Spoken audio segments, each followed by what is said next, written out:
Hello students, in this video I am going to explain the implicit objects. JSP la implicit objects அப்படினா என்னன்னு explain பண்ண போறோம். And also here we are going to discuss some of the implicit objects. Implicit objects ன்னு ஒரு சில என்னென்ன இருக்கு JSP ல implicit object என்னென்ன இருக்கு அப்படிங்கறத பத்தியும் பார்க்க போறோம். So first, what is implicit object? These are hidden JSP object. JSP உள்ள இருக்கிற hidden JSP object தான் implicit object அப்படின்னு சொல்றோம். இந்த object வந்து used to create JSP pages. இந்த object யூஸ் பண்ணி நீ JSP pages create பண்ணலாம். The users need not to declare these objects, but they are provided by the container in the implementation class. அதாவது இப்போ ஒரு ஆப்ஜெக்ட்னா நீங்கள் என்ன பண்ணுவீங்க, புதுசாக நீங்கள் க்ரியேட் பண்ணுவீங்க யூஸ்வலாக ஒரு ஜாவா எடுத்துட்டோம்னா. ஆனால் இந்த ஆப்ஜெக்ட் பொறுத்தவரையிலும் ஏற்கனவே ஜேஎஸ்பி உள்ளே இருக்குது, அதை தான் நீ யூஸ் பண்ண போகிற. அப்போ நீ என்ன பண்ண தேவையில்லைன்னா இந்த ஆப்ஜெக்டை டிக்ளேர் பண்ண தேவை கிடையாது. ஆல்ரெடி கண்டெய்னர் உள்ளே இருக்குது, அது இம்ப்ளிமெண்டேஷன் கிளாஸில் வந்து நீ எங்கே தேவையோ அந்த இடத்துல நீ யூஸ் பண்ணிக்க முடியும். அண்ட் இந்த இம்ப்ளிசிட் ஆப்ஜெக்ட்ஸ் எடுத்துட்டிங்கன்னா which are available only to scriptlets and expressions. Okay, so ஏன்னா இனிஷியலைஸ் பண்ணணும் டிக்ளேர் பண்ணணுங்கிற அவசியமே இல்லை. அப்போ நீங்கள் எங்கே யூஸ் பண்ணுவீங்க, ஸ்கிரிப்ட்லெட் உள்ளேயும் எக்ஸ்பிரஷன் உள்ள மட்டும்தான் இதை யூஸ் பண்ணுவீங்க.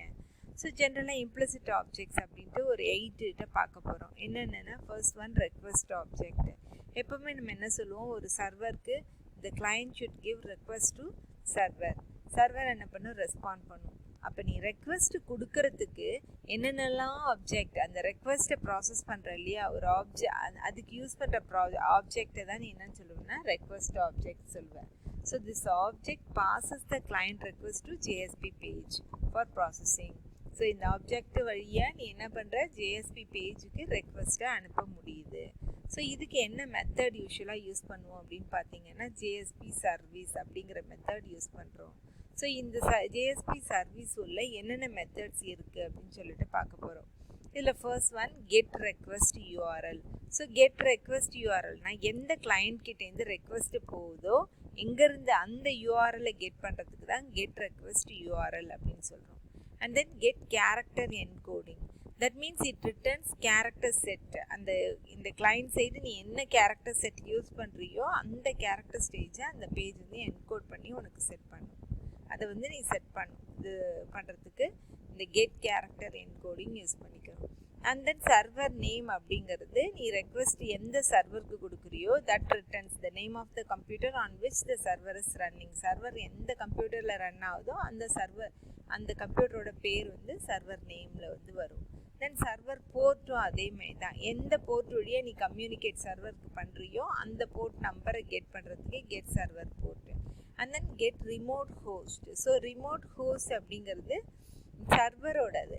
the returns the name of the computer which requests the server. So சர்வருக்கு ஹோஸ்ட் அப்படின்னு சொன்னோம்னா நம்மளோடது கிளைண்ட்டோட மெஷின் தான். எந்த மெஷின்லேருந்து சர்வருக்கு ரெக்வெஸ்ட் போகுதோ அதுதான் நம்ம என்னன்னு சொல்லுவோம்னா ஹோஸ்ட்னு சொல்லுவோம். ஸோ கெட் ரிமோட் ஹோஸ்ட்னா ரிமோட் சர்வருக்கு ரிமோட்லேருந்து ரிமோட்டுக்கு போகுது, ஹோஸ்ட்லேருந்து ரிமோட்டுக்கு போகுது. So the name of the computer which request the server அதை ரிட்டர்ன் பண்ணுறதுக்கு தான் கெட் ரிமோட் ஹோஸ்ட். ஹோஸ்ட்னா இங்கே கிளைண்ட் தான். And then get query string. So query string அப்படிங்கிறது எந்த கொஷின் மார்க் இருக்கும், அதாவது நீங்கள் வந்து ஒரு போர்ஷன் ஆஃப் யூஆர்எல்ல வந்து ஒரு கொஷின் மார்க்கோடு தான் கொடுப்பீங்க. ஸோ அது எதுக்கு யூஸ் பண்ணுறோம்னா இந்த query portion of URL after the question mark, அந்த கொஷின் மார்க்குக்கு அப்புறம் உள்ள குவரி பார்ட்டை மட்டும் நம்ம வந்து எக்ஸ்ட்ராக்ட் பண்ணுறதுக்கு ரிட்டர்ன் பண்ணுறதுக்கு இந்த கெட் குவரி ஸ்ட்ரிங் அப்படிங்கிறது யூஸ் பண்ணுறோம். கொஷின் மார்க்குக்கிட்ட அப்புறம் உள்ள அந்த ஸ்ட்ரிங்கை கெட் பண்ணுறதுக்கு. தென் கெட் மெத்தட் அப்படின்னு ஜென்ரலாக என்ன சொல்கிறோம் அப்படின்னா அதாவது மெத்தட் இஸ் ஈக்குவல் டு நீங்கள் இதில் ஃபார்மில் படிச்சிருப்பீங்க. மெத்தடு வந்து என்னவாக இருக்கலாம், கெட் இருக்கலாம் இல்லைன்னா போஸ்ட் இருக்கலாம் அப்படின்னு நம்ம சொல்லுவோம். ஸோ அந்த method get method R post method அந்த ஃபங்க்ஷனை தான் இங்கே ரன் பண்ணுற நீ. So this method returns the method used for the request. இந்த ரெக்வெஸ்ட்டுக்கு வேண்டிய மெத்தட் வந்து கெட் மெத்தட் அப்படின்னு சொல்கிறோம். அண்ட் தென் வந்து get remote user. So get remote யூசர்னா name of the logged user. எந்த யார் வந்து லாகின் பண்ணியிருக்கீங்களோ அந்த யூசரை கெட் ரிமோட் யூசர் அப்படின்னு நம்ம சொல்கிறோம். So these are all the methods we are just using under JSP service. Then இது வந்து ரெக்வஸ்ட் ஆப்ஜெக்ட்னு சொல்லிட்டோம். நெக்ஸ்ட் ரெஸ்பான்ஸ் ஆப்ஜெக்ட்னா நீ ரெக்வஸ்ட் கொடுத்துட்ட, கிளைண்ட்லேருந்து சர்வருக்கு ரெக்வஸ்ட் போயிடுச்சு, அதுக்கு சர்வர் என்ன பண்ணும், ரெஸ்பாண்ட் பண்ணும். ஸோ ரெஸ்பாண்ட் வந்து ஜென்ரேட் ஆகுது இல்லையா, அது வந்து எது வழியாக ஆகும் அப்படின்னு பண்ணிங்கன்னா ஜேஎஸ்பி சர்வீஸ் வழியாக, ஜேஎஸ்பி சர்வீஸுங்கிற மெத்தடை யூஸ் பண்ணி தான் அது ஜென்ரேட் ஆகும். ஸோ சர்வர் வந்து கிளைண்ட்டுக்கு திரும்ப என்ன பண்ணுது அப்படின்னு பார்த்தீங்கன்னா இந்த ஜேஎஸ்பி சர்வீஸில் என்ன பண்ணுதோ அதுதான் உனக்கு ரிட்டர்ன் பேக் ஆகுது. ஸோ இந்த மெத்தட் பார்த்தீங்கன்னா இதில் வந்து பேஜ் ஸ்கோப் அப்படின்னு நம்ம சொல்லுவோம் இந்த ரெஸ்பான்ஸ் ஆப்ஜெக்டை. ஸோ ஏன் பேஜ் ஸ்கோப் அப்படின்னு சொல்கிறோம்னா ஒரு பர்டிகுலர் லிமிட்டேஷன்ஸ் வரலைன்னா நம்ம ரெஸ்பான்ஸ் வந்து கொண்டு வர முடியும், அதுக்கு மேலே போச்சுன்னா ரெஸ்பான்ஸ் வந்து கொண்டு வர முடியாது. ஸோ அதனால இது பேஜ் ஸ்கோப் அப்படின்னு சொல்கிறோம். இதோட சின்டாக்ஸ் பாருங்கள், public void JSP service and then HTTP servlet request and then servlet response.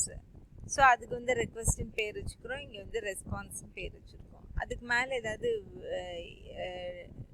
Error வந்துச்சுன்னா அது வந்து என்ன பண்ணோம், ஐஓ எக்ஸப்ஷனுக்கு அனுப்பும், சர்வ்லெட் எக்ஸப்ஷனுக்கு அனுப்பும்.